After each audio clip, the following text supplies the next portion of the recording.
Ти благодарам, Исо, и за овој преглед на најновите информации од светот, светот на дланка, во вашиот дом како и секое утро во текот на целата работна недела ни го носи нашиот и ваш Исо Мухича. Ние одиме натаму, реков повеќе теми во денешното издание на информација точна и навремена, отворена програма во која што сите заедно прашуваме. Стипендии во странство или подобро како до стипендии во странство, ја прашуваме Елена Димовска. Добар ден, добра ни дојде во ИТН. Најпрво треба да дојдеме во сабота на 28 октомври во хотел Континентал, а таму ќе ни се случува во Кристалната сала во почеток од 9 часот наутро. Манифестацијата трае се до 17 часот попладне. Ќе има голем број активности каде што ќе може да се сите заинтересирани да се запознаат со програмите кои странски универзитети ги нудат за македонските студенти. Супер. Посетителите всушност имаат можност да се запознаат со представници на приватни и државни универзитети, да изберат од понудените велите студиски програми. Ќе има два дела, така? Ќе има сала каде што, како беше тоа, сала за изложувачи и просторија за презентации. Ева вака, значи додиме поред. Да. Студиите стипендии Експо студии во странство ги организира образовниот информативен центар. Ова е 8 година поред, веќе традиционално станува и ова е единствена таква манифестација кај нас, каде што од поблиску може да се запознат, како што кажавте, со државни, со приватни универзитети, каде што ќе може да добијат образовни информации, информации за стипендии, за нивните програми, за начинот на финансирање. Манифестацијата ќе биде составена од два дела.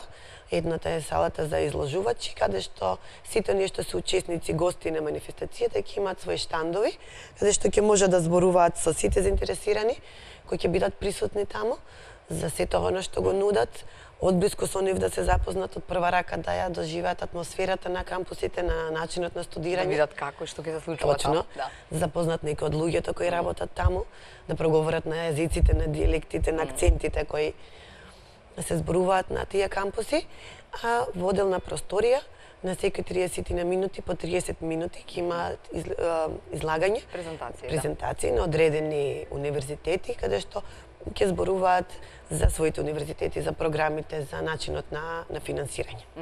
Супер, добро. И сега, нели често знаат младите луѓе да кажат, не, како мене баш мене да ми се случи да добијам стипендија. Каков е начинот всушност на по тоа доаѓање до стипендии? Сите овие се прашања за универзитетите. Така е, да. Но да кажеме една од целта на образовниот информативен центар и на оваа манифестација е токму тоа. На луѓето, на студентите заинтересирани да студираат во странство, да им ги доближи сите тие информации, да им ги доближи универзитетите и факултетите кои се сакаат. Е престиж, е и напредок да се студира нели во странство, но повеќето се плашат или ме страфот и се недоволно информирани. Да, страф ми е дека нема да бидеме ние дека папирологија што треба да се пополни. И токму тоа и образовниот информативен центар и манифестацијата тоа им помага. Значи сите тие препреки да им ги тргнат патот и да ги доближи поблиску до може да кажеме некои од имињата на универзитетите сега има голем број се. Има голем број, има голем број и од светот. Новитети, нови универзитети, но пред да зборуваме за универзитетите, да не измам да напомнам, потребно е пред почетокот на манифестацијата сите да добијат влезница. Влезница е условно кажано, бидејќи влезот е бесплатен. Да. На веб страницата stadiabro.mk има посебна електронска форма за регистрација каде што се пополнуваат податоци, не одзема тоа многу време и се добива билет, односно идентификацијски код кој се дава на универзитетите. И тие веќе го имаат имаат вашите податоци. Да, во својата база. И сите новитети, сите кога е точно уписот, се што е потребно се добива. Ги имате таму. Затоа е многу важно да го направат. Истото можете да го направат на влезот на салата, но за да се избегнат гужвите, затоа што е голема заинтересираност. Подобро е дома Подобро, дома 2 минути. Да, 2 минути работа, да.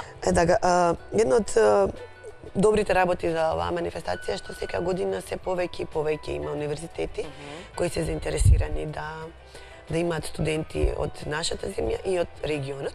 Годинава за прв пат има IT универзитетот Куала Лумпур. Потоа тука е Ка Фоскари универзитетот од Италија, еден од најстарите бизнис училишта во Европа, што тоа исто е нели многу голем престиж Така. да се биде. Има два универзитети од Германија, бизнес школи, кои годинава Германија прв пат директно учи, со претходно била застапена, но директно годинава ќе има своји представници на манифестацијата со кои директно може да се зборува. Едно од тие училишта е од бизнес школата во Келн, која секогаш е највисоко рангирана во Европа. Тука е Уебих универзитетот, кој има повеќе кампуси во Германија. Новитети се универзитети од Република Ирска и од Велика Британија. Потоа од Америка ни пристигнуваат две престижни бизнес школи кои нудат програми за постдипломско ниво. Тоа се Бернадис Бизнес Скул и Де Моремекин бизнес универзитетите, но истен универзитетите и двата се од Бостон. Потоа имаме универзитети исто од Америка кои имаат своји кампуси низ Европа, така што се олеснува барем Така, начинот на доаѓање, одење, финансиите исто тука се полесни. Тоа се Вептер кои имаат Вептер универзитетите кои имаат кампуси во Виена и во Атина, и Шилер кој има повеќе кампуси низ Европа, и тука е новитет со него што он дава можности да луѓето ги менуваат кампусите за време на студирање, така што си има плюс дополнително искуство. Супер. И сега што друго освен да им кажеме на сите дека полесно здравје од во сабота да бидат во хотел Континентал и во сабота да се ја пробаат среќата. Точно. Да. Значи уште еднаш да им кажеме. Сабота 28 октомври од 9 до 17 часот, хотел Континентал, Кристалната сала. Кристална сала, повеќе од колку повеќе од колку се универзитети? Па јас колку што видов некаде 50-тина, толку се. И повеќе се. 50-тина што можете директно и да комуницирате, да се видат, а плюс нели со кои се соработува. На веб страната на организацијата ги има сите универзитети. Можете да видите што, информации, како. Али сепак во сабота е поинаку затоа што се разговара со луѓето кои се дел. Тет-а-тет. Да. Така е, да. И уште нешто, оној идентификацијски, како велите вие, код, така? Значи да не чекаме да дојдеме во сабота таму, така? Точно. Сите студенти заинтересирани, баби, дедовци, мајки, татковци, пренесете им на својта, значи да се уклучат како е веб страната уште еднаш? stadiabrotn.mk. Ете, супер. Таму податоците кои што треба да се кажат. Има електронска форма за регистрација, 2-3 клика и веќе си има кодот. Супер. Значи, лесно е до стипендија. Многу лесно. Потребна е само желба. Така е. Елена, ви благодарам за Ја ова вам. учество во утринската отворена програма на телевизија Нова ИТН. И секако отворени сме за вакви соработки, па потоа да видиме и некои од луѓето кои што студирале таму, да ни кажат што тоа научиле таму. Така? Да. Ви благодарам уште еднаш, ви благодарам и вам, драги мои, што и овој дел го проследивте. Нели третата тема отворивме како или колку е тешко или лесно за доаѓање до стипендии. 28 октомври сите во Кристалната сала на хотелот Континентал, точно 9 часот. За кратко ќе се преселиме, ќе пропатуваме повторно по светот заедно со нашиот Владимир Четкар во очекување на нашите четврти гости, четврта тема. Останете со нас.